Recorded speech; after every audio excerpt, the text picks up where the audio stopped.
Hello, my name is Niels Wandel, and in this video you will learn how to participate in decisions and how to conduct professional voting yourself using Electric.Vote. So what makes Electric.Vote so special compared to other voting tools like, for example, Doodle? Well, Electric.Vote not only allows you to participate in voting directly, but also allows you to delegate your vote to other group members. And not only that, you can also split your vote among multiple group members and withdraw your vote delegation at any time. This way you always keep full control over your vote, but you can also delegate, for example, if you're not so familiar with certain topics. And that makes voting on this platform really super efficient. Now we are here on the homepage of Electric.Vote, and there you can see first of all the current polls. Polls always go through 3 phases on Electric.Vote. So first they are open, this means they can still be modified and additional options can be added. During the voting phase, they cannot be modified anymore, but you can vote on the different options. And finally, a final result gets computed and you cannot vote on the polls anymore. On the right-hand side, we can see the different groups that we are a member of. And for example, here we are a member of the rowing club, so I will enter this group now. And the first thing we see if we enter a group is a short description, as well as the current polls of that group. And this poll here on the new rowing boat was already seen on the homepage. On the right side, you see all the group members. And as you notice, all of these group members have their own slider. And these sliders can be used to delegate your vote. And by default, all these sliders are way to the left, and this means that your vote gets distributed equally among all of them. In this case, we have 5 group members, so 20% of our vote gets delegated to each one of them. If we want to delegate our vote to a specific member, we can simply drag their slider to the right, and now you can see we delegate our complete vote to Niklas. If we want to split up our vote among multiple group members, we can simply drag their sliders to the right as well. And now you can see that in this case, for example, we delegate 49% of our vote to Kerstin, 26% to Niklas, and 25% to Caroline. And of course, we can change our delegations at any point in time and also completely withdraw our delegation. If we want to participate directly in a certain decision, we can simply enter that poll. And then if we scroll down, we can see the different options that we have. If we have not yet voted on a certain option, then our vote gets delegated to the members as specified here on the right. And if we want to vote directly, then we can simply click on that gray bar, and then a slider appears which we can drag to the left if we are against a certain option, or to the right if we are in favor of it. Now I do that for all the remaining choices that we have.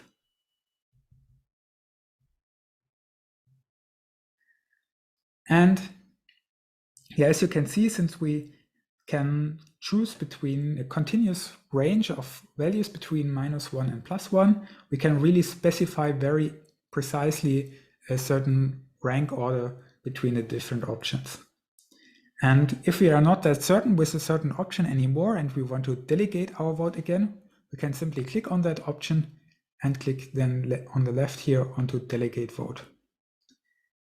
And yeah, that's basically all you have to know about vote delegation and direct voting. And as you can see, it's really easy. Now I'll show you how to create voting groups and polls. And to do this, let's go back to the homepage. And here we can create a new group. And first we can give the group a new name, like, and the motto. We can specify a picture for the group, and we can also give a short description for the group. And ideally, this description should also explain the competences that are transferred to the group. For example, which budget can be used, or whether proposals for changes of the statutes can be submitted, etc. Finally, you can also specify whether all group members may create votes or whether this is only allowed for the administrators. And that's it. So let's create the group. Yeah, and once we have created the group, there are several ways to add new members to the group. The first thing we can do is send invitation mails. And if we specify our email addresses here and click submit, then one-time invitation links will be sent to the specified email addresses, and this way group members with a certain email address can enter the group. The second option you have is to create an invitation link.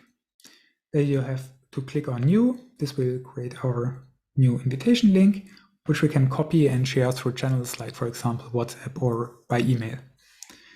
And here you have to trust your members or take a look at the member list from time to time to make sure that there are no duplicate accounts, because this link can be used multiple times. And if you click on new, then a new invitation link will override the old one, so the old one won't be valid anymore. And if you click on delete, then this invitation link won't be valid anymore as well. And the third option is to add members directly. So if you click here, you will have the option to search for members on Electric.Vote, for example, by entering their username. And you also get here a list of suggestions of members that you already know from other groups. And if you click on these accounts, you can simply add them to the group. Okay, now that I've shown you how to create new voting groups and how to add members, I want to show you how you can conduct a poll. And to do this, you can simply click on this plus icon here, and then you can add a title for your poll and add some choices like option A, option B. And finally, you have also some settings, like, for example, how often intermediate evaluations should be computed, if other group members can create choices, or whether the poll should be secret or public. So let's create this poll. Okay, and now that we have created this poll, it is in the open phase, and this means it still can be modified. For example, we can still add here a description,